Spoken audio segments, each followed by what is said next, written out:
and he's got Matt Warman with him. There we go. How is Matt faring? Patrick, Chris, welcome. Thank you for joining us again in this freezing cold Westminster Hall. I'm with Matt Warman, who's the leading figure in the One Nation caucus of left of centre Tory MPs.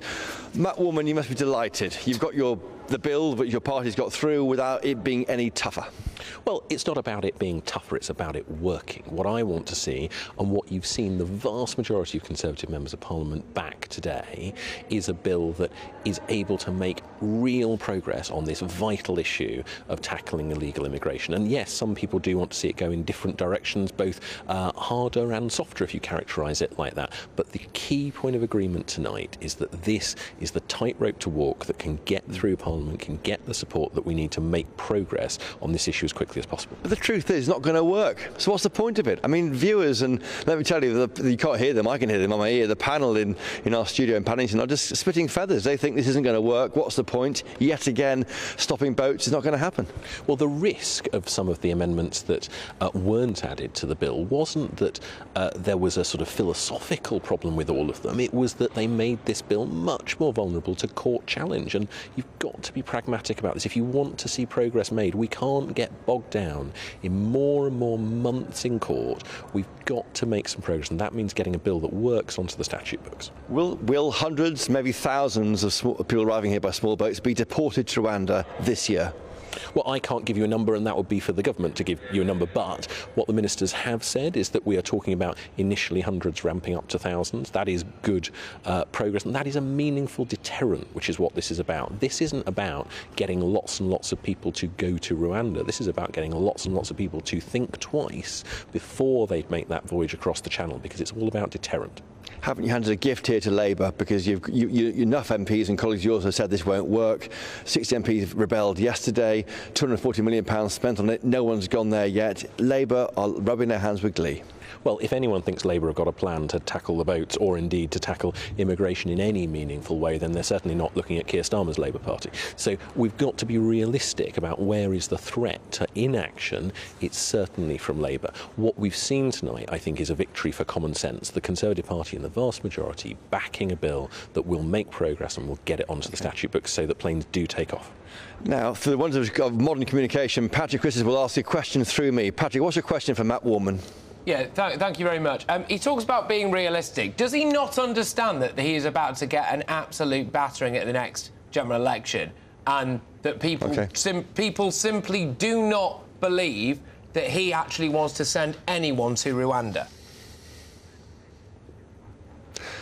So Patrick Chris, the presenter of the programme, is asking, you talk about being realistic, but do you understand you're going to get a battering at the next general election, and people don't really believe that you personally and others like you want to stop the boats arriving from France? Well, if I look at my own constituency, until very recently, we had 6 hotels being used for people seeking asylum in the UK. This is a problem that I know absolutely isn't just about people showing up on the channel. It is about people showing up in constituencies up and down the country. So I am absolutely committed to a policy that will make a difference to that.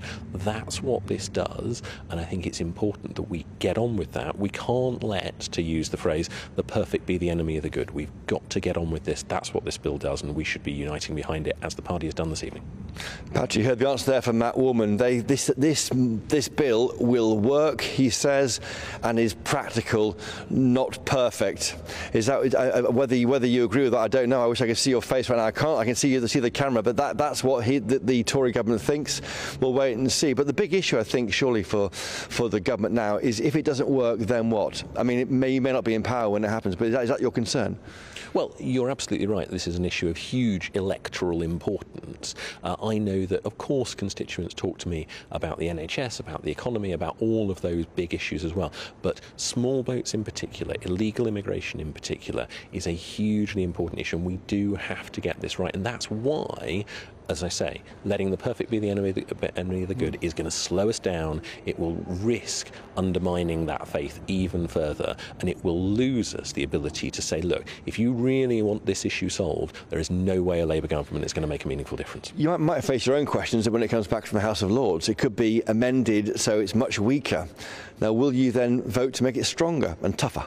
Oh, I think the bill as it passed tonight is the bill that should be on the statute books. I'm not going to be supporting amendments to make it weaker by any means, and I think the House of Lords should listen to the majority that Parliament in the Commons gave this bill. 44 is a decent number. It's not some very marginal vote. It's something that the Commons has strongly backed, and the Lords, as it usually does, should listen to that, I think. But they may not, and the convention is they don't have to listen to it because it wasn't mentioned in the party's manifesto in 2019. The so-called Salisbury Convention won't apply.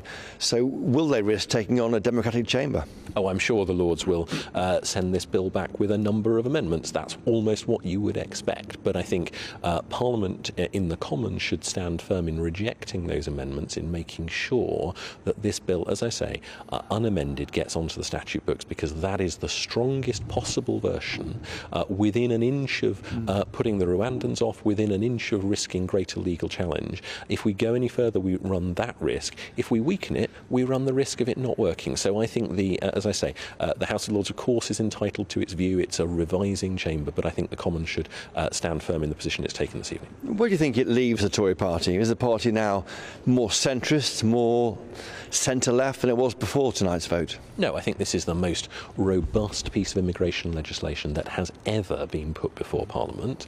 That is a huge statement of intent from Rishi Sunak. That means that we've got a party that is clearly committed to tackling this really important issue. Well, it's been a very busy night here in Parliament, and we'll wait and see how it plays out, and a reaction, I think, from the government tomorrow when they try and push these measures through the House of Lords. Christopher, thank you very much, and thank you, Matt, as well.